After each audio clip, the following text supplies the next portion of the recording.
Yeah, they were very specific about only giving those out to people who didn't have a device that could run Windows 11. But if you only I'm have one of one those. device, Just you could probably buy. get What away are they with going to it. do? Come to your house and look for the secure TPU unit? We know you have you. Where's your secure TPU? Like, this is Where's like your guys in a TPM black chip? van show up and they're like, "Ah, shit, you But, lied like, to us. You're Men in blacklisted Black for life." style, like machines. They're like waving over my house. Welcome to the SyrupCast, MobileSyrup's Canadian tech-focused podcast. I'm Patrick O'Rourke, and Brad Bennett, a man who continues to refer to himself as the bad boy of tech, is once again across the internet from me at a location that is now disclosed. I think that's what I'm going to say now during the intro, is that your location is disclosed because it's I've been quite compromised. obviously it's your office. Yeah, you've been compromised. Yeah. How are you doing? I'm doing good. I'm wondering, like what kind of like bad boy outfits would I want to wear? Like if I were dressed up like Don John, like the Justin Gordon-Levitt movie all the time, you think that would work out well? Yeah, I think you need holsters, right? That's really the key ingredient is just wear holsters at all times, like phone holsters. That's true. That'd be sweet. I wish. But yeah, that's all that's really going on with me. Not much else, honestly. Pretty low key. Went camping on this weekend. If you live in the GTA, you know it rained the entire time. That must be why you sound so thrilled today, because you spent a weekend in a tent, wet. My feet are still wet. Yeah, they're still drying out. You just never changed your socks. You didn't have any left. Yeah, I brought 7 pairs, wore them all, and I'm still wearing the 7th pair. Okay. This week, John, our resident Windows expert, is also on the podcast because, as you guessed, we're going to be talking about Windows 11. But before we get to that, how are you doing, John? I'm doing pretty good. I had a pretty chill weekend and got my first dose of the vax, so feeling little pretty birthday good. present to yourself. Little vax little birthday present to myself. I'm actually just terrified of needles, so it wasn't super fun, but I'm doing all right. But it went okay? Yeah, went surprisingly well. That's good. The first dose is vaccine. The good dose. The second dose is the dose that... I don't know, how do I explain this? I was like dose from hell. Very sick for exactly 24 hours. Insanely sick. It was an interesting experience, to say the least. Yeah, looking forward to round 2. It should be fun. It's a good time. Yeah, I need to get my round 2 booked shortly. I'm eligible now. They booked mine for me. Yeah, mine is too, but it's like September 14th, and I'm not sure if it's like worth waiting that long. They booked mine for like August 9th. That's nice. Like, yeah, here you go. That's pretty good. I was like, sweet, thanks.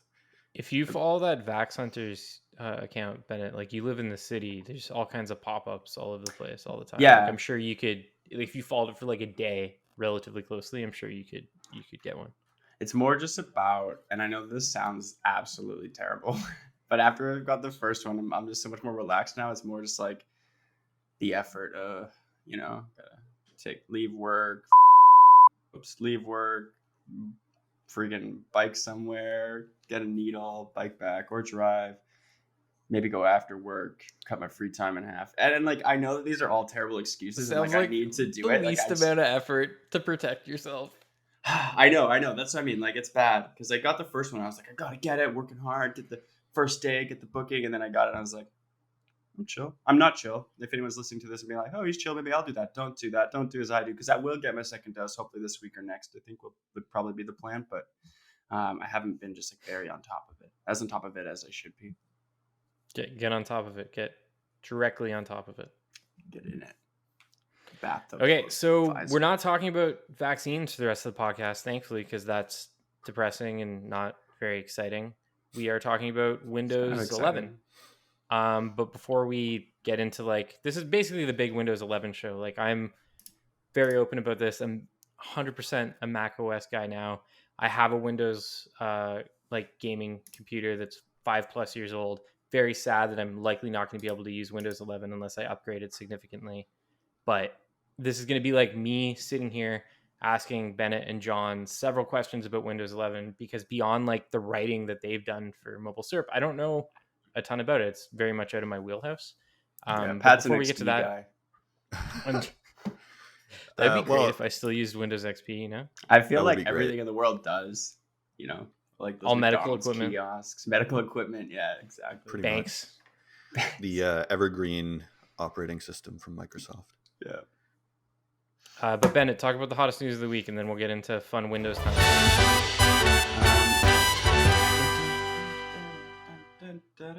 So one of the first ones is like the federal government. It's launching some sort of roadmap. It was the Minister of Innovation and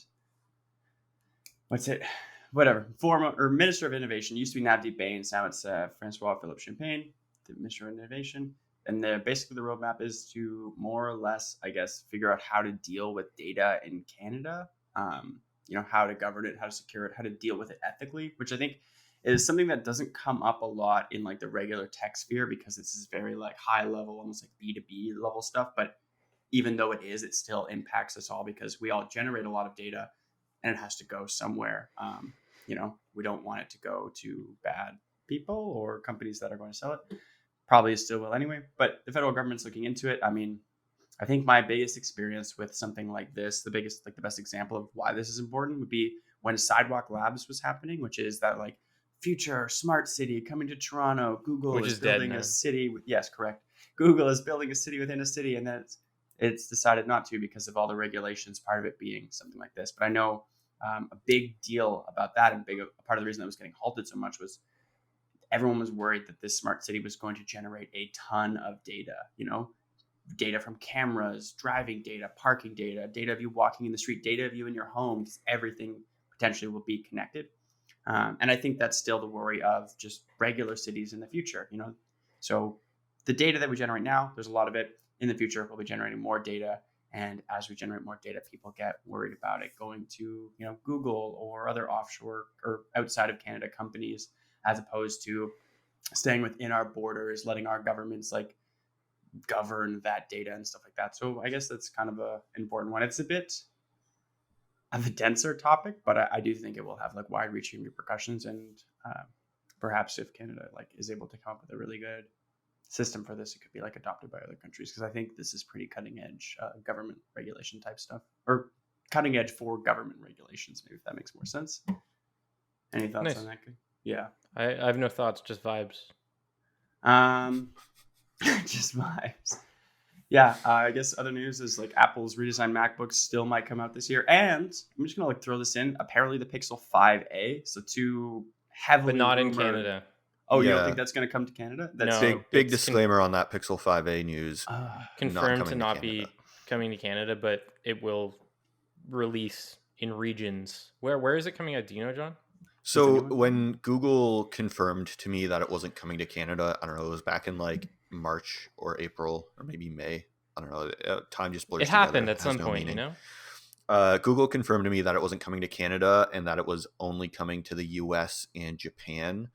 And I think that's probably because of the ongoing chip shortage and supply issues and whatnot. Google didn't officially say, didn't give a reason, but I'm pretty sure that's what the reason was. So unless something changes, I doubt we'll see the Pixel 5a come to Canada. That said, based on the leaks we've seen so far, the Pixel 5a also looks almost identical to the Pixel 4a 5G. So I don't think we're really going to miss out on anything as long as the Pixel 4a 5G continues to be available in Canada. I don't think anybody's really going to miss anything. That's pretty fair, I guess. That still sucks. I thought it was coming here, and I was excited for another Pixel to come out during the summer because, I don't know, it's been kind of a phone drought. I'm tired of these like random Android phones that aren't that exciting. I don't know. Just wait until August when all the flip phones come out, all the foldy phones. You think that'll be the window for them? It'll be summertime, like late summer flip phones? For sure. Samsung's going to have an event. There'll be a new Z Flip, Fold 3. All the folding phones from Samsung, at least, are going to come out in August. How many fold/flip phones do you think we get before a company names it like the Samsung Origami and it has like 3 folds? It's just like going. Huawei's probably already done that. Like it's in R&D. They're working on it, but then it won't come out. Yeah, at least in North America. Yeah, we'll see it. We'll take. You won't be able to touch it. We'll post them to our website, and then we'll get in trouble for that as well, for like having or not getting the guy that was holding the phones in, getting his face in it. Yes, that's yes, not that will a happen. There'll be story, some but CES something else. vaporware or something. Yeah. Yeah. Fair enough. So I guess not so hot news, but the new MacBook still might come this summer. I don't know if I believe it anymore. I think that's kind of where I was getting with that one, Pat. How do you feel about the fact that everyone keeps saying we're going to get this MacBook Pro, M1X, whatever? Do you think it's coming this quickly? It's what do you think is coming. holding it back? Chip shortage? It's coming, but I don't think that it's going to drop in that time frame. Like, to me, that seems a little crazy. Apple would want the spotlight on its phone. Like, whatever the new iPhone is going to be called, whether it's the iPhone 13, the iPhone 12s, whatever, they'll want the spotlight on that and the new Apple Watch, because there's always a new Apple Watch every year. They're not going to want to like muddy that presentation with a new laptop that's like a full exciting revamp. They would want a specific event about that. And to me, like August, because that's when it would come out according to these rumors, is too close to September. I think that if we do see it, it'll be before the new year. My guess would be like November. That's my guess. Early November is when we would see it. So I've written about a couple of the MacBook M1X revamp rumors, and I think it was Mark Gurman from Bloomberg had said as early as this summer, but the key part there is as early as, which I think implies that he wasn't 100% sure on a date. And the other rumor I've seen points to a November release, which would make a lot of sense because that's when the original M1 MacBook Pro dropped. It's a year, right? Like, so that would give them a year product cycle for that first M1 MacBook, and would make a lot of sense for a refresh version to come out in November, like a year after the first one. So it would be nice too if they could like really hammer down, like, you know how we always know the iPhone's coming out in the fall or whatever, September. It would be nice if we could get like they just started releasing the new MacBooks every year on the same time to just like really establish that cycle. So yeah, I think that's what we're gonna start seeing, because now that it's like powered by their own chip, I just feel like they're gonna be pushing out yearly refreshes now, right? Like, and I know that we started to see that when they were with Intel, but that was a bit of a more recent thing. Yeah, there was a time where like we'd go a couple years before there was like a generational refresh with the processors of MacBooks. Fair enough. Yeah, that'd be pretty cool. I'm still hoping for it. We talked about, I don't know if we actually, was that being recorded when I was thinking about how sad I was with the slowness of my Mac. So I don't think for this one to it was before the official start of the pod, but it may have been like during the MobileSyrup before dark, after dark, pre-pod discussion. How do you edit a flashback into a podcast? Any ideas? It fades to gray or something. But in the sound. You just edit it in that section. Yeah. Don't even do it in the video side, just the audio one. I'll just like have a noise. Voice, like flashback. Yeah, but no, that's kind of it for the MacBook stuff. I think the last thing I want to talk about, and I think that this was last week, but Spotify is raising its price because of the Netflix tax. Or I don't know the exact, I forget the official term for that tax, right? But this is the same one. Like the government implemented it. They just have to pay HST now. Netflix tax was sort of Netflix tax was sort of an ambiguous term that was applied to it, and it's like it's fine to call it that. Like that's what everybody was saying, but it's really just like foreign, mostly U.S. owned big tech companies now being forced to pay HST. Yeah, and this so far we've seen it. I'm sure it's probably happened with a few other things. Maybe we haven't noticed it yet, but so far we've seen Netflix raise their price a few bucks and now Spotify go up a few bucks to pay this. But, they're paying this HST or whatever, but realistically it's just passed on to the consumers, which everyone knew would happen. Here we are anyway, paying it. So this is fun to look back and be like, oh yeah, that road, so twisty-turny, was actually just a straight road from here to there, and it went like most people predicted it would. One of the other services that now charges HST is that not very good reality TV streaming platform, Hayu. I think they were one of the first in Canada, actually, to start charging it, followed quickly by Netflix. Yeah, Netflix can't be left out. If Hayu's doing it, everybody's got to be doing it. But yeah, I think that's the end of the hottest news then. Although that last bit wasn't very hot. It's kind of the sad news because now you pay more for music, which... I guess I'm not cutting out of the news. I'm going back in. I'm diving back in. He's got some thoughts. Yeah, I do actually now. So Netflix is kind of like its own standalone thing. It charges the HST. You have to pay it because you're not going to get Netflix content anywhere else. But Spotify is realistically the same as YouTube Music, Apple Music, Tidal, what have you. Like all of those, there's some subtle differences, but you still get the same content on all of those platforms. So if Apple like swallows this HST charge and doesn't push it on consumers, plus the new high fidelity tier and the new lossless high fidelity tier and spatial audio, and if they don't raise their price, is this going to push a lot of Canadians away from Spotify? Do you They're think? not Do you think going people to will though. switch? Do you think Apple's going to shy away from making like from offsetting the cost of something to consumers? There's like absolutely no way. You think Apple is going to increase their prices as well? Oh, totally. Yeah, everyone's going to do it across the board, right? Because they don't see it as their problem, right? This is it's like the cost of them operating in Canada now, and they're just going to pass it on to consumers. They don't see it as like, to them it's not them charging more money. It's just them complying with a new government Correct. regulation. I think it's also important to John. clarify. They're charging HST now like any other product or good that's sold in Canada. Like if I were to go to Best Buy and buy a CD, I would pay HST on that. That's just part of being a consumer in Canada. And I think that's separate from Netflix and Spotify increasing the monthly cost of their subscription plans, which might be to cover the cost of them paying other taxes. But the HST part of it is paid by consumers. Like that's how HST works. It's a tax on goods that consumers pay. It's also in some ways just leveling the playing field, right? Like a lot of these companies just haven't had to charge that for whatever reason. I'm not smart enough to totally understand how they're able to circumvent those rules, and now they're kind of being lumped in with other Canadian companies, right? It sucks in a sense because we have to pay more for stuff. Usually it's like marginally more, like so little that like I wouldn't even notice. Other Canadian companies, when realistically, like what Canadian companies fall into this jurisdiction? Crave. Anything else? There's no streaming service that's like based in Canada. There'd be stuff like, I'd have to sit down and think about it, but there'd be like there's Canadian companies that sell digital products, not necessarily a streaming service, but something that's like a subscription, like a tax. What's the tax service that everybody uses? Not Intuit. TurboTax. No, the Wealthsimple tax one. The Wealthsimple tax one used to be owned, but it used to be called something else. Now it's called. I can't remember. QuickBooks or Quick Tax or maybe whatever. There's a Canadian one. I can't remember the name of it, but something like that. That's a digital service that probably likely was already charging HST. All I'm saying is that like if Apple swallows the HST charge and like just takes it out of the existing like rejigs the math to basically be like, okay, now you technically pay like $8 for Apple Music, $2 of that is HST. We're still at that $10 cap.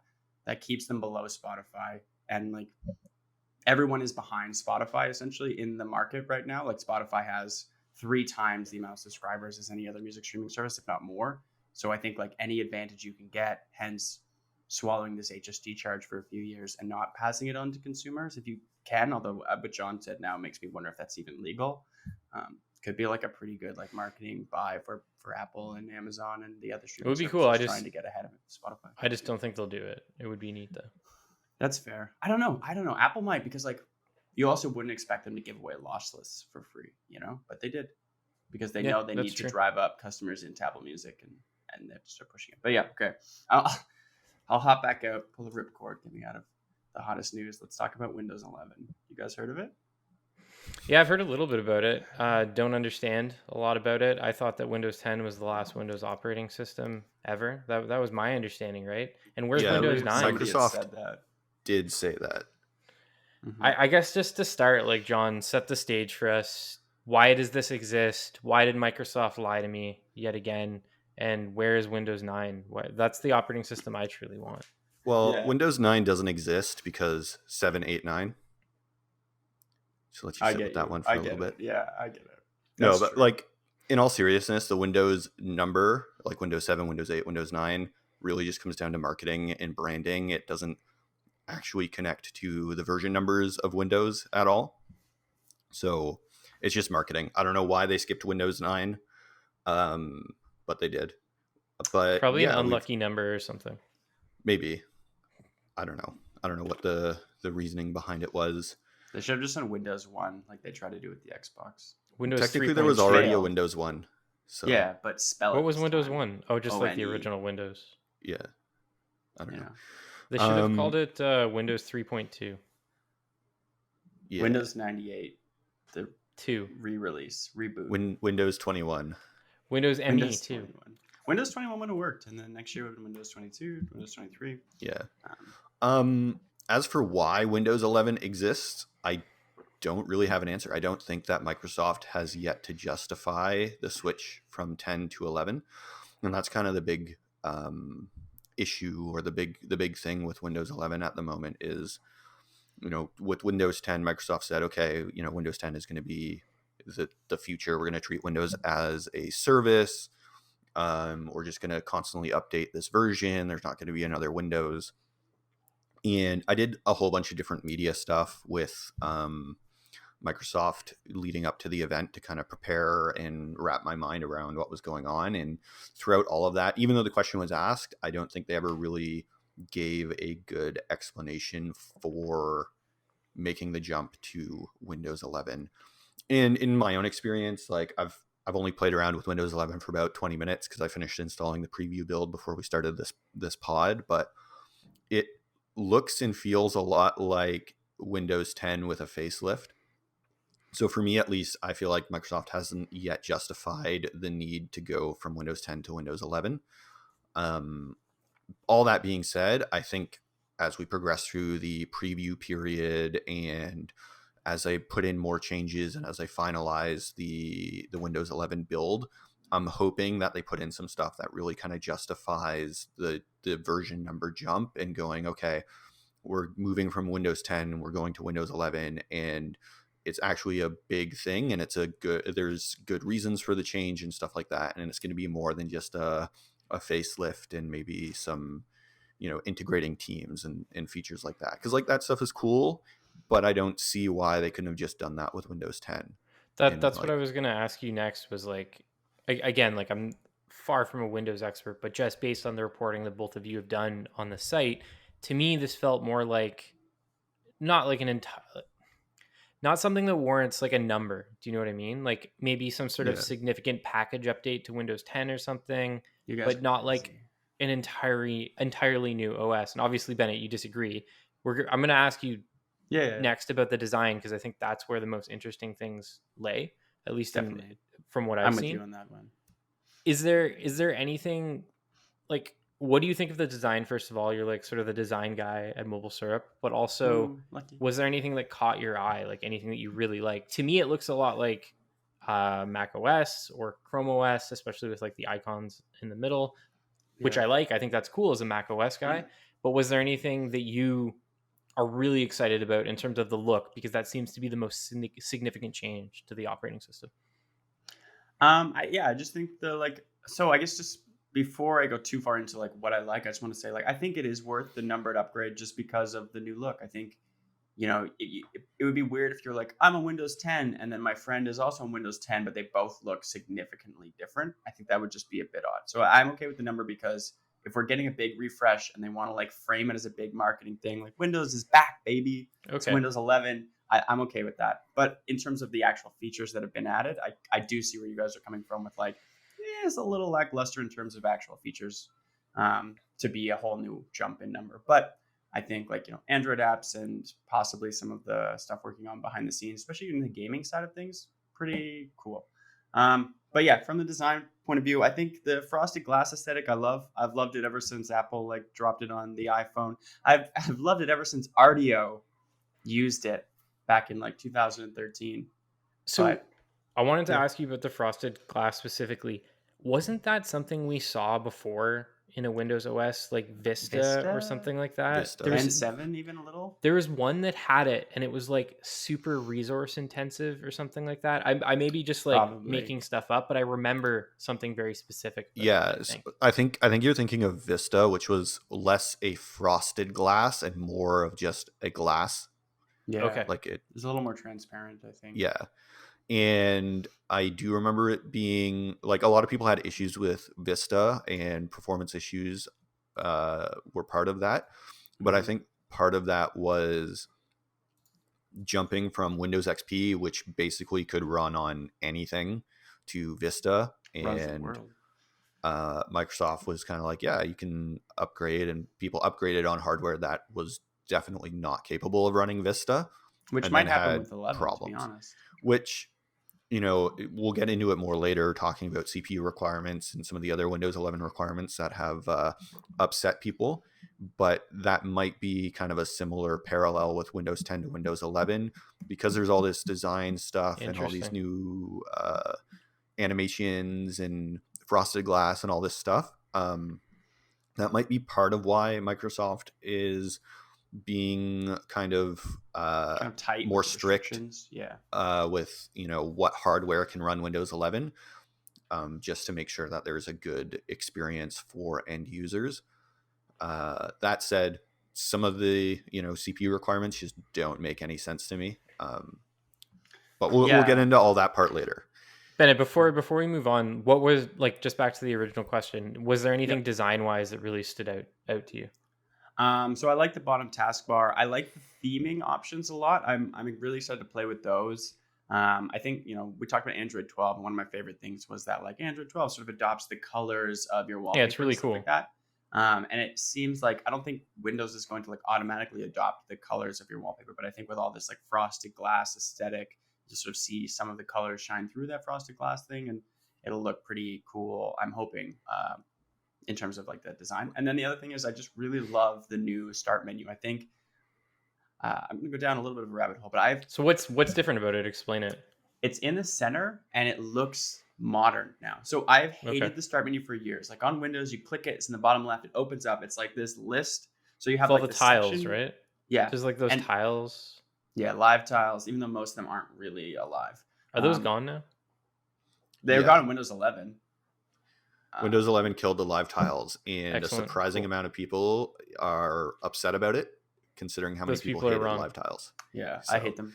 But yeah, you'd open the start menu. Some people would literally have it be a column for like every app and folder, just like here, and like you couldn't really delete things out of that column unless you want to go into like your system files and actually delete the app, or like restructure the folders. It was really convoluted. To like actually organize that space was not an easy task, and like most people didn't do it. The start menu was just like, this is where, I don't want to say garbage goes, this is where garbage design goes. Everything is here, it's easily accessible, but it looks like trash.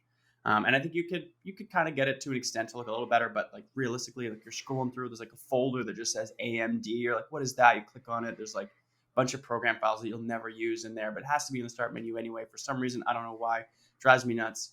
All the Adobe apps have to be visible. You can't put them in like a subfolder, even though, I don't know, just anyway, plus all the other stuff, it just wasn't a great experience.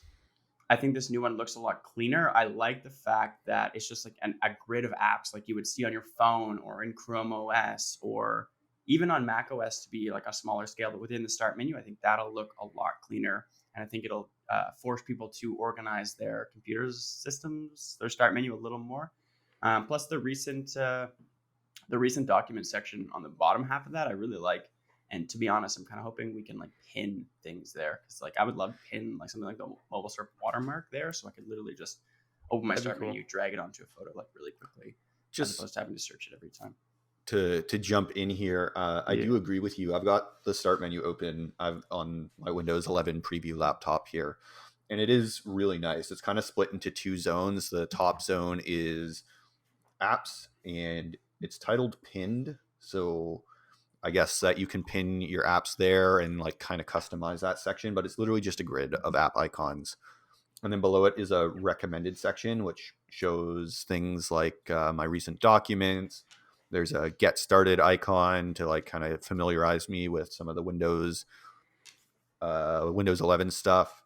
It's really nice. And it's really slick. Like the animation to open and close it is very smooth. And it feels and looks a lot more modern than what we had in Windows 10. I think that would honestly be even worth the story, because when I was writing the preview, the insider preview is available post yesterday, which would be Monday. Basically, a lot of it was like the new animations, the new feeling, like you really just got to touch and feel it. And I was like, I can't, I'll take your word for it. But I think like having like now that you've tried it out, being able to write something like, hey, this actually does feel quite a bit. That's a good idea. Because the animations might be worth doing.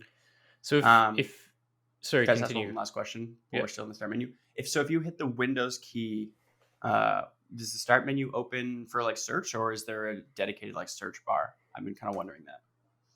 Yeah, so it works just like Windows 10, where if you hit the Windows key and then just start typing, it'll start searching automatically. Okay. But the actual start menu itself doesn't have any sort of search bar in it. Really? There's no search bar at the top? In the demo pictures, there is.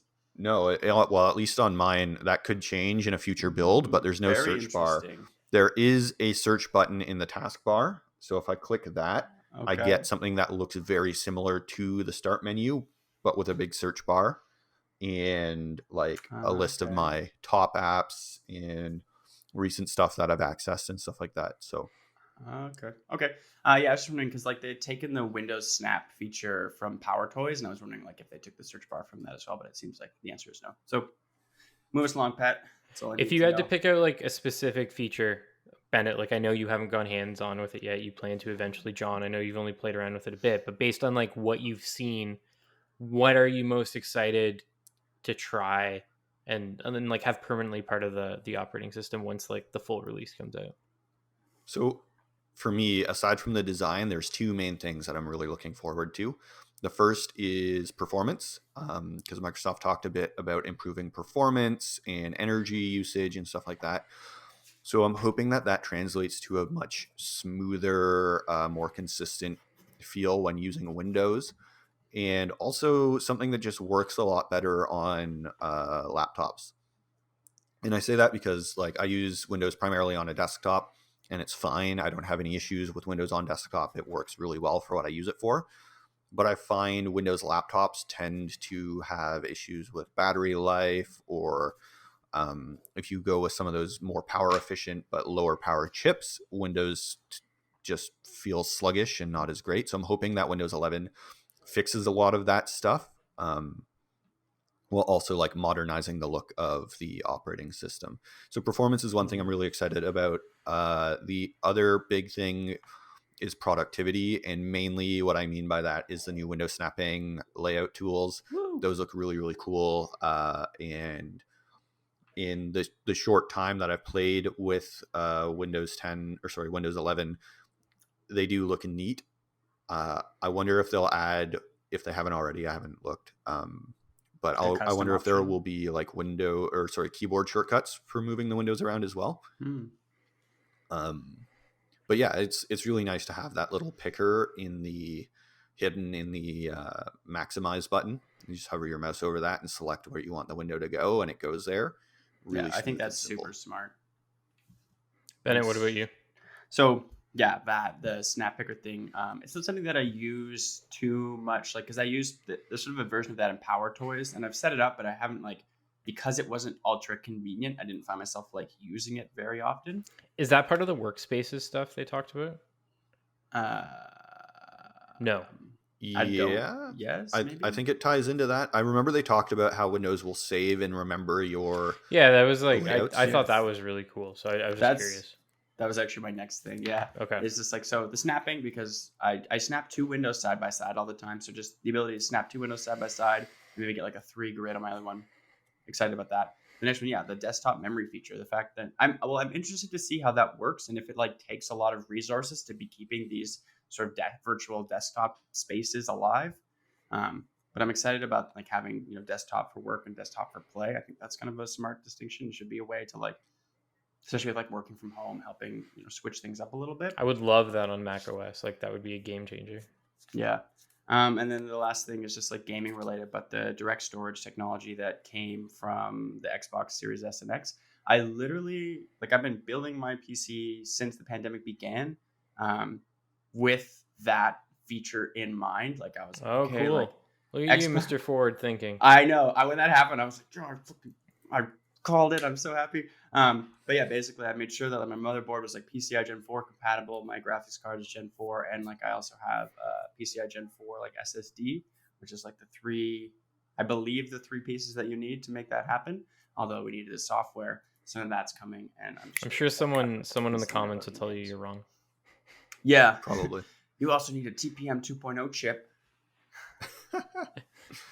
Yeah. But yeah, so excited about that. I think that'll be be fast. Cool. One of the things I mean, like, and I always come back to the first time that I used Windows 10, which I think was likely on a really, really early Surface device. There's always been like weird stuff every time the new version comes out, right? Like you have this fresh coat of paint, and then like a random dialog window will pop up, and it'll look like it's from Windows 98, or there'll be like an extreme disconnect between. We don't talk about that. controlling the operating system with like a mouse and keyboard or whatever, and then also using a touchscreen. Like that's always been one of my things that I've found challenging with Windows is navigating that if I was using a laptop that has a touchscreen. Yeah. I guess I'll throw this out to both of you. Like, do you think that Microsoft's like nixed a lot of the old stuff with this? Or are we still going to see like the control panel, the like my computer screen, all this stuff that Windows has been known for like decades and decades? Or is all that gone and we just have like fresh, brand new stuff now in terms of, at least in terms of design and the look of the operating system? Yeah, John, can you do a deep dive and see if the control panel is still there? It is still there. While you were asking the question, does it still look the same? It is still there, and it still looks pretty much the same. But lovely. It looks like they've updated the icons with the new kind of Windows 11 icon aesthetic. Are the sides of the window curved though now? Yes. Oh, excellent. Wasn't it always Perfect. curved? Hasn't control panel been kind of like having a Windows Vista, Windows 7-ish look for the last few years? Am I wrong there? No, not really. All right. Fair enough. But yeah, like, I don't know. So for people who installed the leaked build, they were able to kind of dig deep into the system and find some of those ancient Windows 95 era cruft that's still kind of hanging around on Windows. But I've also seen like a decent effort from Microsoft to try and reduce some of that. I'm not sure the company could ever fully eliminate it from Windows without screwing over a bunch of businesses. The control panel? Well, not really control panel, but like the way I've always understood it is that there is the kind of modern looking Windows that for the most part everybody will interact with, and they don't. Mm-hmm. Most average people won't need to go beyond modern Windows 10 into the deep, weird, archaic background that exists within Windows. Yeah. And the reason all that stuff is still in there is to maintain compatibility for businesses. Yep. So I think Microsoft has made strides in Windows 11 to reduce some of that stuff and to kind of move businesses towards other things. But until Microsoft is able to completely wean businesses off of that ancient Windows tech, I think it's going to hang around in Windows in weird spaces for a long time. I hate it. And like, I don't like it either, but there's kind of not a solution, right? Like, because it's such a legacy operating system that has so many different purposes and is so popular, it's hard for them to just totally ditch some of that, like some of the legacy features that have been around for decades, right? I get it. It's just, it's so jarring when you're like, this looks sick, and then you open up the control panel and you're like, this looks like something from 5 years ago. Control panel does look more modern. I will say that. Cool. Like the Windows 11 control panel does look more modern. The fact that it's still here and still exists when there's the other settings menu, though, is weird. I'm pleased to hear that as a control panel enthusiast. Yeah, you have that tattoo of the entire control panel on your back. It's just across my chest, right? Control panel enthusiast, like in a nice curve. I know, but you know what would be a fun other story idea? Like literally taking the settings app in Windows 11, taking control panel and being like, how many of these are exactly the same features in both? That would be cool. Because I bet you it's like 65% of them, if not more. And also there's like the actual nice modern settings app, I swear, has like a sidebar that just recommends, oh, are you looking for this setting? You can find it here. And it's always a link to control panel. Just everything. Oh, that's brutal. So I don't know. It's still very much that kind of old Windows in the background and new Windows in the foreground. I think Microsoft has made an effort to hide some of that old Windows better. And I think that might improve over the course of the preview, but it is still kind of the case. Hopefully one day Microsoft can figure out a way to split legacy Windows and modern Windows, and like maybe offer, Windows Legacy for businesses that never want to change anything. Windows Legacy. And then have like a modern, nice looking Windows for consumers. Just call it Windows XP for business. Yeah. Just bring Windows XP for business back, baby. Just re-release it. Just like blow the dust off it. Restart it again. Sorry you heard me typing there. I just had to tweet long live the control panel. I had to get that out. And I had to get that out now. So that's what that was. As for, I think the other part of your question, Pat, was touch controls. Touch controls, yeah. I don't have Windows 11 running on a device with a touch screen because touch screens are the bane of my existence on desktop operating systems. I feel that on phones like, too. John still has an old Razor. Yeah, I've been using a BlackBerry with like one of those scroll balls instead of a touch screen. That'd be used from Doug Ford. Yeah. But so it looks like they've improved some of the touch controls in the Windows event. What little of the stream I was actually able to watch because it kept freezing. I saw what looked like an improved gesture system and improved touch navigation and stuff like that, which is great. I posted in our Slack channel earlier, Pat. I don't know if you saw it, but there's a slightly refreshed file browser. I saw that. File Explorer, I think is what Microsoft calls it. It looks nice. The top menu bar looks like just a bunch of big touch-friendly buttons for doing basic functions like copy and paste, which Bennett and I were debating about how useful that actually is. I guess on touch it's a little more useful, but I just think like when you open up the old File Explorer, there's like buttons like easy access. Like what does that even mean? Or paste a shortcut. Easy access. What are you talking about? Select all, select none, invert selection. Like those types of buttons are like kind of niche. It's like you're not hitting those every day. Maybe some people are, but like you can right click that stuff. But on a touch screen, I guess you're right. Like to make that step a lot easier. Yeah. So it looks like it's more touch friendly, which is nice for the people who like to touch stuff. I think the core issue isn't necessarily Windows. It should be a headline. Because Microsoft has been really hard on, touch support for a long time. So, Windows 10 wasn't perfect. They've improved it with Windows 11 for touch. I think the main issue is and will always be Windows apps, because a lot of Windows apps are made specifically for use with a mouse and keyboard. And so no matter what Microsoft does to improve touch on Windows, if you're using an app made for a mouse and a keyboard and you're trying to touch it, it's probably not going to be a great experience. You see the same thing on like iPad OS now too, right? Where some apps have sort of shifted their design to work better with a trackpad or mouse or whatever. So like it's no better on that other side of the world. And then just as an aside, the other thing that I wanted to mention was I always find it fascinating when I watch my mom use her, obviously as a Windows 10, somewhat old laptop, probably about 7-8 years old at this point. She only uses touch controls primarily, and she's like a wizard with it. Like she's just moving windows and minimizing stuff, and like I could never do that. I just couldn't like flip that switch in my brain to like start touching the screen. So I'm curious what that's going to look like with Windows 11. But it's good to hear, like you said, that Microsoft may have made strides, at least in terms of making that feel more cohesive. I think so. The one thing too is I was writing this yesterday, but the gestures now are just the exact. So the gestures you use are the same whether you're using a touchscreen or a trackpad. So like, cool. 3 fingers to swipe left and right goes between apps and your trackpad. 3 fingers swiping on the screen goes between apps, like full screen apps, I guess, nice. On touch and so on and so forth. So that I thought was pretty smart. Like it's like just we can't have people learning 2 operating systems inside of 1 operating system. It's hard. It seems like they condensed that a little bit, which is nice.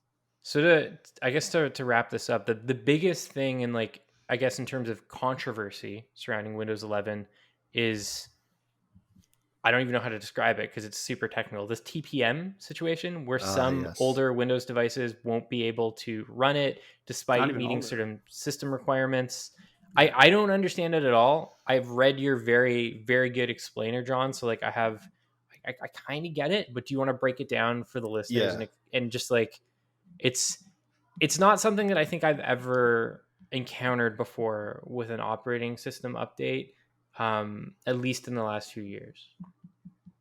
Yeah, so I think the crux of the issue is that Microsoft has done a really poor job of communicating what's going on in a variety of ways, but I'll break it down. basically what happened was Microsoft had this big Windows event. They said, Windows 11, look at this sick new operating system. It's going to be great. If you have Woo. Windows 10, you can upgrade to it. And they gave press, and that includes me, a very basic minimum technical requirements, minimum system requirements. Yeah. Oh my goodness, can't speak today. For computers, and basically they said, I think it was, if you have a 64-bit dual core CPU that has a 1 gigahertz clock speed, you have at least 4 gigs of RAM, and I think it was 64 gigs of storage, you're going to be able to run Windows 11. That's what they said. And then they do the announcement. A lot of things. And that's they put a really common spec. Yeah, it's a really common spec. Low bar. That should cover like most computers. Yeah. Then they have the Windows 11 event, and they put up their Windows 11 website, which has a link to this PC Health Check app. And Microsoft says, okay, you want to see if your computer can run Windows 11? Download this app, run it. It'll tell you if you're good to go. And the app told a bunch of people they were not good to go, even though they were by far above this minimum system requirement that Microsoft had put out. And what it appeared to be, because the app doesn't tell you what's wrong, it just says your PC isn't compatible with Windows 11. That's it. So on Microsoft's website was a list of the system requirements. And in the system requirements, the main difference between what Microsoft had told press and what was on their website was the TPM 2.0 requirement. And basically a TPM is a trusted platform module. It's a little chip that goes on your motherboard that handles various security features, encryption, stuff like that. So it's good to have one because it helps with security on your device and can help mitigate against certain types of attacks and stuff like that. So it's a helpful thing to have. And basically everybody saw this TPM requirement and started freaking out, thinking, oh, that must be what it is, because I don't think my computer has a TPM. And there was all this confusion around it. And then Microsoft later clarified, okay, TPMs have actually been a Windows requirement since 2016.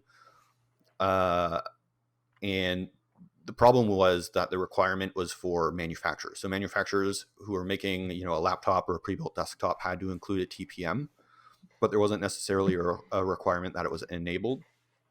Okay. So there's lots of Windows machines out there that have TPMs, but they're not turned on. They're just there, not doing anything. So what does this mean, like, for the end user, someone who they ran that program and it said that they wouldn't be able to use Windows 11? Is that likely to actually be the case when the final version comes out, or is this just like a big misunderstanding? It seems like that won't be the case, but honestly, it's just too early to tell. Okay. So a lot of people were able to get it to work by going into the BIOS on their computer and enabling the TPM. As a side benefit, part of the issue was that a lot of pre-built PCs, custom-built PCs, so people who went out and built their own PC probably don't have... a large number of people, right? Yeah, a larger number of people. They probably don't have a TPM, or at least they didn't add one to their motherboard. Most gaming motherboards that are available to consumers don't have built-in TPMs or anything like that. But gamers live dangerously. Yeah, most CPUs released in the last 5 years have a built-in TPM. So there's a very, very strong chance that if you built your own computer in the last 5 years, your CPU has a built-in TPM that you can enable in the BIOS, which will help bypass that PC Health Check app situation. Some people enabled theirs and they still couldn't pass it because there are some other weird restrictions that the app just doesn't tell you about. It's like a UEFI thing, which I think most people are probably fine with, but for some reason my PC is not doing that. Yeah, there's like a UEFI secure boot thing that can trip up the PC Health Check app. Basically what it comes down to is the PC Health Check app had issues, and I think I read... there was a story that was posted on MobileSyrup's Twitter this morning that said that Microsoft has since pulled the app, which is probably a good thing because they did update it to list reasons, but that wasn't working and it kind of bugged the app for some people. So basically, that app, unreliable, don't go by it for now. It's a wait and see situation. Is like it's very much a wait and see situation, and it's all super confusing. And the more that people have looked into it, the more confusing it's gotten, because there's some Microsoft website somewhere that lists a whole bunch of CPU requirements that are much more than what Microsoft initially said, because Microsoft was like, oh yeah, just a dual core, 64-bit CPU. And then if you go look on their website, there's like a whole bunch of 6th gen Intel chips that are still perfectly fine and still used in a bunch of gaming machines that technically don't qualify for Windows 11, and that's tripping the PC Health Check app. So basically, to sum it all up, there's a bunch of weird, confusing TPM stuff. A lot of people who are not technically savvy don't understand it. A lot of people who are technically savvy don't understand it because it's needlessly confusing. Nobody understands it. It doesn't help that Intel and AMD both call it something different. So if you have an Intel chip, there's a good chance that the TPM setting is under something called PTT in your BIOS. And if you have an AMD chip, this sounds like my worst nightmare, and is like exactly why I don't mess with Windows. Dude, I got trapped in my BIOS for like 25 minutes on Friday when this happened. It was so bad. I thought my computer was broken. I was like, oh man, I screwed it up. I went in, I enabled my virtual TPM, and then I could never get out. I tried to help my buddy set his TPM up. He has the same CPU as me, and he has a motherboard from the same manufacturer. But his BIOS was completely different from mine. So every setting was different. So I was like, oh yeah, I just went into my BIOS and I went here, and that's where I was able to and his was totally enable different. TPM. His was completely different.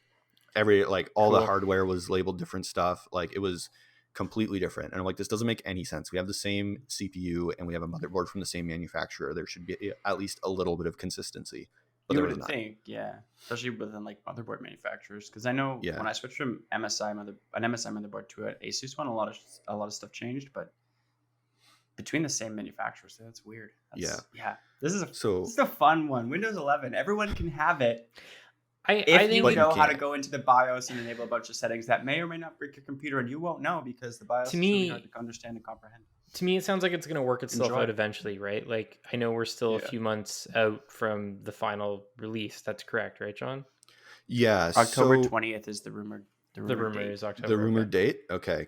Because I've heard a bunch of different stuff. Mostly reported in October, but I think a vast majority of the screenshots that Windows shared had October like 20th. I think or was it you that wrote it? You wrote it? Okay. Yeah. Sick. So that's the rumor. I heard people say holiday season, which I guess October is technically in that. Especially October 20th at the end. Yeah. I've also heard a lot of things saying 2022, early 2022. So we'll see. That would be sad. I want it now. I don't want to wait that long. This whole TPM party. Ultimately, here's what I'm going to say about the TPM situation. And this, if you have taken nothing away from this confusing discussion about TPMs, here's the takeaway for you Windows 11 fans out there. Don't do anything rash. If you don't understand how to open your BIOS and enable TPM on your computer, don't do it. Just wait. If you are convinced that your computer does not have a TPM, don't go and buy one, because they're normally like $20 or $30, and people are scalping them now for $100 or more. So don't go buy an overpriced TPM. You probably won't need it. If you have a CPU that technically doesn't meet Microsoft's secret list of required CPUs, don't freak out and go buy a new computer with a new CPU. Just wait. And the reason I say that is, first, the Windows 11 preview build that dropped on Monday doesn't have any of these requirements. So you can install it on anything. And my understanding is part of that is for Microsoft to gather data about how the Windows 11 preview works on various levels of hardware, so they can adjust the minimum spec if they need to. On top of that, when the final release of Windows 11 comes, it might be able to install on any hardware, and you might just get a warning during the installation process that says, hey, Microsoft doesn't recommend that you do this because your computer doesn't meet XYZ minimum specs, or your computer doesn't have a TPM or whatever. So basically the best advice right now is to wait. Microsoft might change things with their minimum requirements. They might put out a blog post explaining how to enable TPM on your system. I have no idea what they're going to do, but they're going to have to do something, because right now it's a PR nightmare. Everybody's freaking out. It looks like Windows 11 isn't going to run on a bunch of hardware that realistically it should run on, and everybody's confused. So I don't think Microsoft's going to be able to just let things be the way that they are without addressing the situation. Yeah. And I don't think they're going to release Windows 11 when a significant number of their main users, being like gamers and stuff like that, are just not going to be able to run Windows 11. I don't see that happening. So On that, Especially since gamers are such an angry crowd. You don't want to make them angry. There's going to be a lot of pissed vocal off crowd. people. Vocal and angry. On that Scary resoundingly people. positive note, we sort of have to wrap it up. Were there like any final thoughts that you guys wanted to mention regarding Windows 11? I think we've pretty much covered everything at this point. I was looking through a story last night on The Verge, they had, from the leaked build, this is from a while ago, but they had found a bunch of Windows 11 wallpapers, and they all look really nice. It's all about the wallpapers, looking, truly. Yeah, I'm looking forward to that. Looking forward to the new wallpapers. Yeah, new Windows wallpapers 11. are sick. The dark mode looks pretty nice on it. Pretty excited about that. The new wallpapers were honestly my favorite part of macOS Big Sur. That should have been like a headline. That would have been my review. 10 out of 10 for the color shift wallpapers. John, do you have the Bloom wallpaper on your demo unit? I don't know. Or is it your custom wallpaper still? Yeah. No, it changed it to the new, whatever the new default wallpaper is when I installed it. Kind of like it comes out of the bottom. It's like a flower almost. Does it move? The blue, no, it doesn't move. I'd seen videos of it like kind of expanding a little bit. You know, I don't know if you'll know this, but on some OnePlus phones, they have wallpapers that will move like slightly just when you unlock the phone. I'm wondering if like Windows is going to do something like that. You know, you open up the laptop and it goes, it blooms. I don't think so. It didn't look like that. They did update the lock screen with a new font and a centered clock interface. But other than that, it's the same thing. It still shows like Windows 10 cycled through different wallpapers. So every day you'd get a different wallpaper on your lock screen, and it's just like a random picture of somewhere on the planet. I think mine right now is like a vineyard. Yeah, mine was like a beach this morning. Nice. So that's still the Windows 11 lock screen wallpaper. When you unlock your computer, you get that. It slides out of the way, and then it's your desktop. The wallpapers look sick. I'm kind of disappointed with the current customization options, and I hope that Microsoft improves them going forward. Yeah. But just some really basic stuff is not there. Like there's no ability to adjust the size of the taskbar, which is really disappointing to me because it's really big and it takes up a lot of space on the bottom of my laptop screen. Mm-hmm. I would love to be able to shrink it a little bit or to move it. That scares me. Yeah, Apparently there's no option to move it. I don't think you can move it. Yeah, I think that's cut for good. The not being able to resize it stresses me out because, like, yeah, you want it small on laptops, and also I'm worried on like big screen computers. Like, if you had like a 32-inch display, you're gonna have like a huge taskbar. Yeah, it's massive. So, and on that note with the taskbar, a lot of people are like fans of the centered taskbar look. I think it looks nice, but I hate it. It's the stupidest thing I've ever seen because the entire left third of my taskbar is empty. There's nothing there. The right side is full of, like, the bottom right corner has the time and all these like little system icons, and then my app icons are in the middle, and there's just this big empty space on the left side. So I wish they did something to balance it.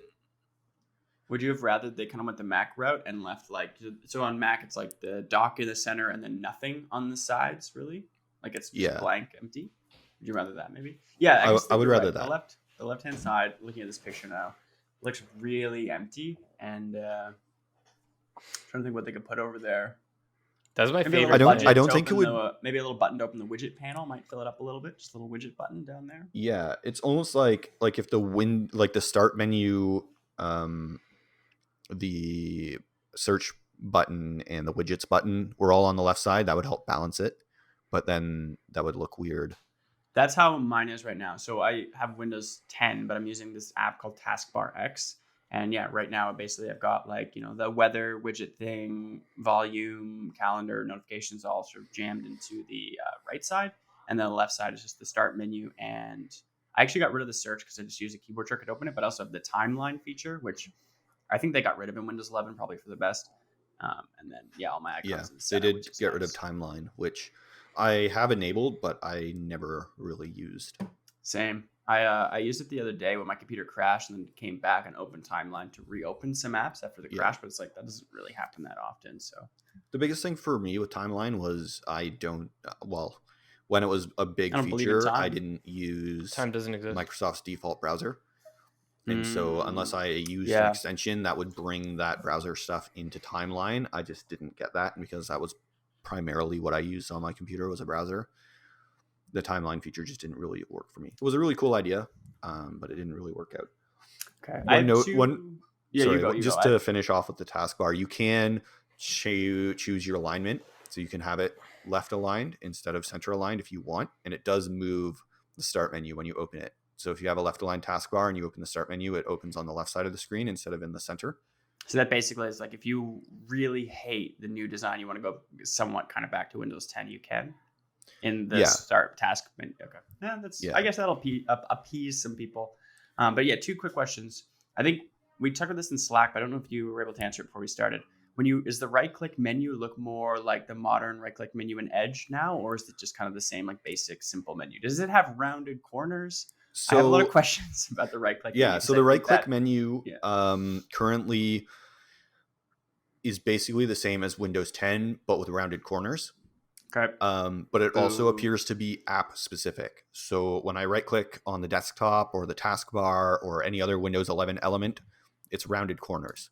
When I right click in Slack, it's squared corners. So it really seems to be app dependent at the moment. I'm not sure if that will change in the future. It kind of is like that now in Windows 10. Like the right click menu looks a little different in Chrome than it does in Edge. When I right click on the taskbar, it's actually in dark mode. When I right click on the desktop, it's in light mode. It's kind of all over. So it seems like they didn't fix that perfectly. I'll get over it, I guess. The other question I have, this one's for everybody, just kind of a fun one to end it off. But do you guys think you're more excited imagine you're a Windows Android user, Pat. Just put your Android Windows hat on. If you can. Got the hat. It's in the closet. It's a little dusty. It's still there though. It's a little top hat. But are you more excited for Windows 11 or Android 12? I think both of those are getting huge refreshes this fall, and I don't know which one I'm more excited about, to be honest. They both excite me so much. For me, I care more about design and like what something looks like. So it is tough because this seems, at least in both cases with both operating systems, to be 2 of the more significant aesthetic changes that we've seen in the last few years. I think I'd say, since I don't, beyond when I'm reviewing Samsung devices, I really, really don't use Android very much anymore, whereas Windows I probably dabble in like a couple times a week at least. I'd say I'm probably more excited for Windows 11 just because it's like not something we see very often, right? Like there's not a new Windows version every year.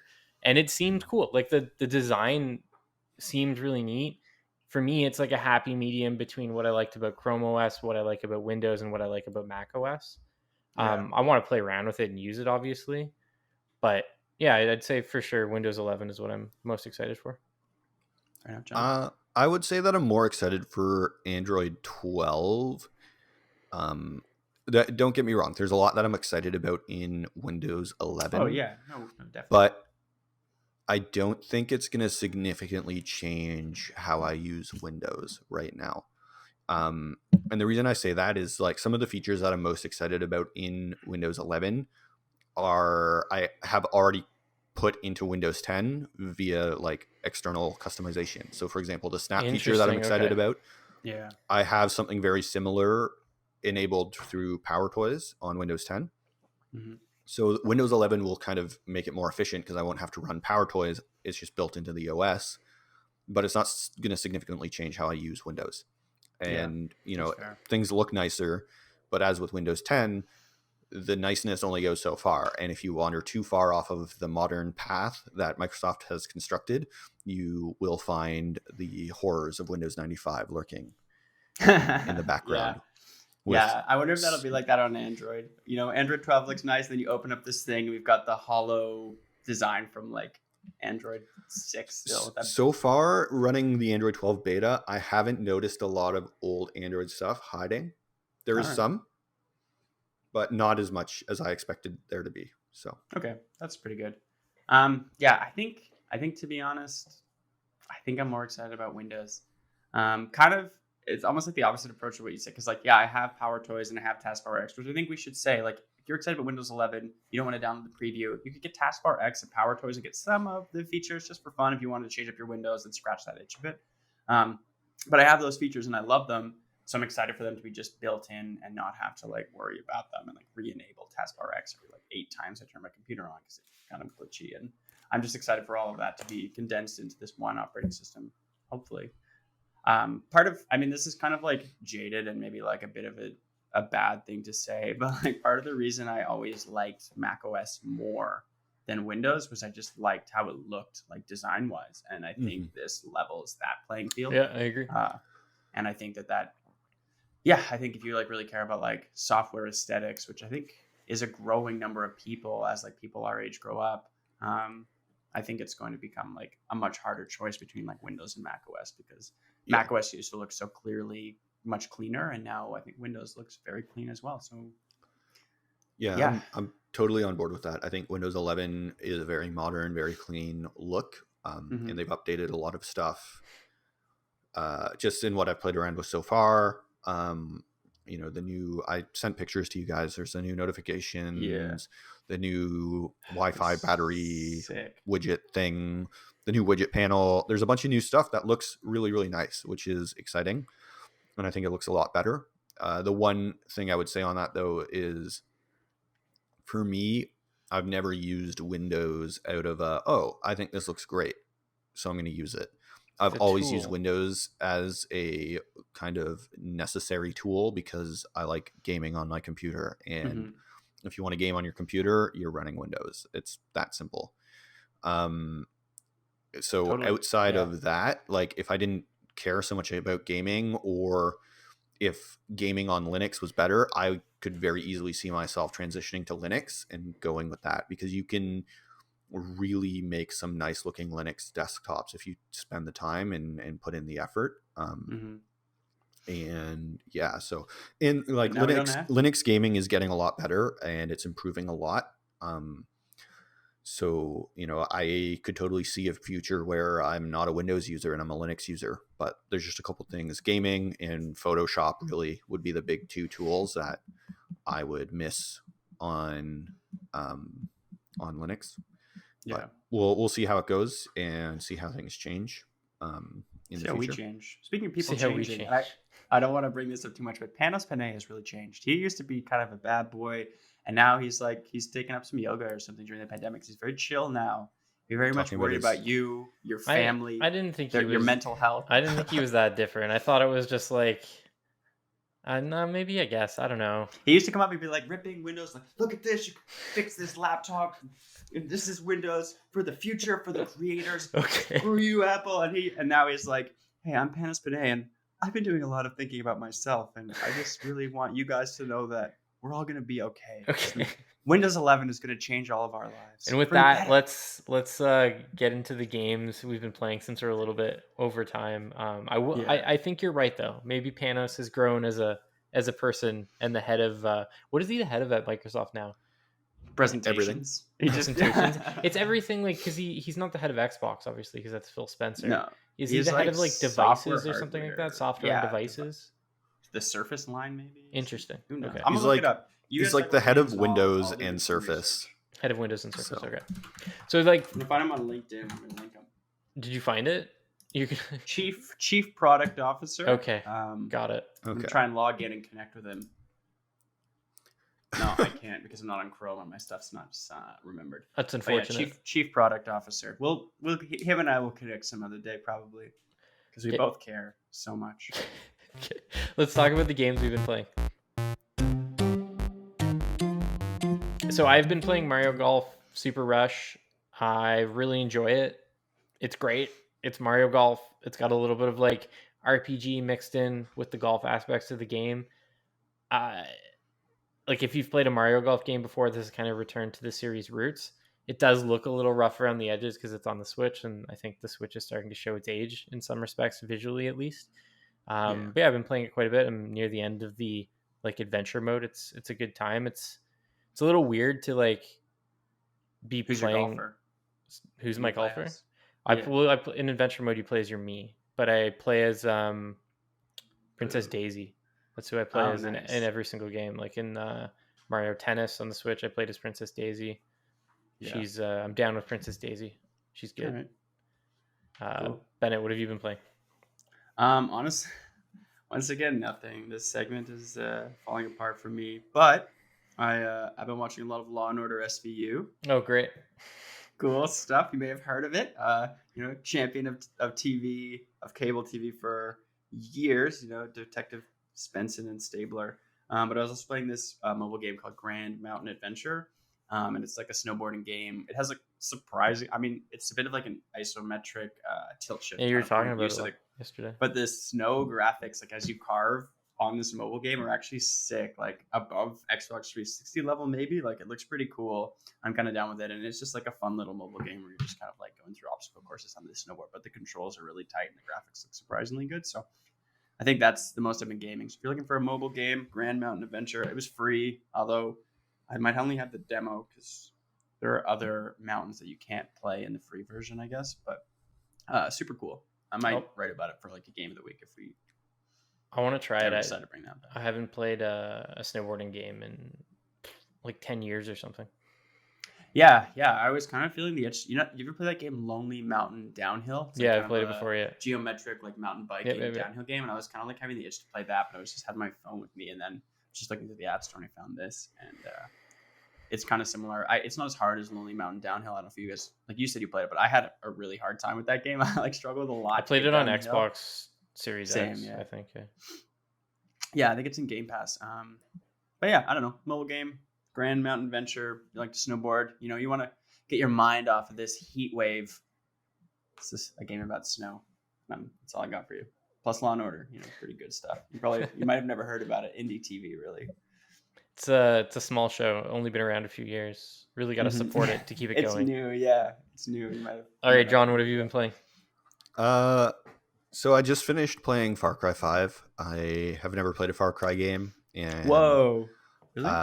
Yeah. I do not like 5. I've never played a Far Cry game, and I was like, Far Cry 6 looks interesting, so let me get one and play it. And Far Cry 5 was on sale, so I picked it up. What do you think of it so far? I finished the game. It was enjoyable, except for the ending. I thought the ending was really stupid because the game didn't really build up to what happened at all. I'm trying to never even made it that far in Far Cry 5. So I've played half of it. Okay, I'm trying to say it without spoiling anything for. I think you can users. Spoil Far Cry 5 at this point. I mean, if you haven't finished Far Cry 5, you probably I'm never gonna spoil it. All right, I'll put a spoiler alert. If you care about the ending of Far Cry 5 and you haven't played it yet, stop listening now. All right. With that said, so basically the end of the game is the cult leader nukes Montana. Huh. Okay. Oh, and then it leads to Far Cry New Dawn. They had that planned that far in advance. Yeah. But what really annoyed me is there wasn't any hint about it leading up. And I think technically it wasn't even the cult leader who set off the nukes. It was like an unrelated event, like the U.S. started a war with North Korea or something, and they nuked Montana. That sounds like and it just happened to coincide with the end of the game. And so, I've read some stuff where people are like, oh, if you listen to the radios, you can hear newscasters talking about the conflict with North Korea, so you know it's coming. And I'm like, that's so dumb. It would have been way cooler if there was little hints throughout the game. Because a bunch of the cult leader boss fights were in missile silos and stuff like that. So it would have been way cooler if the cult had nukes the whole time and they were holding on to them as a last minute, okay, if we lose everything else, we're going to blow up the state. But no, they didn't do that. So I was kind of disappointed with the ending, but I enjoyed the rest of the game. I had fun playing it. Did you ever play Cyberpunk? 2077? No. Yeah. No.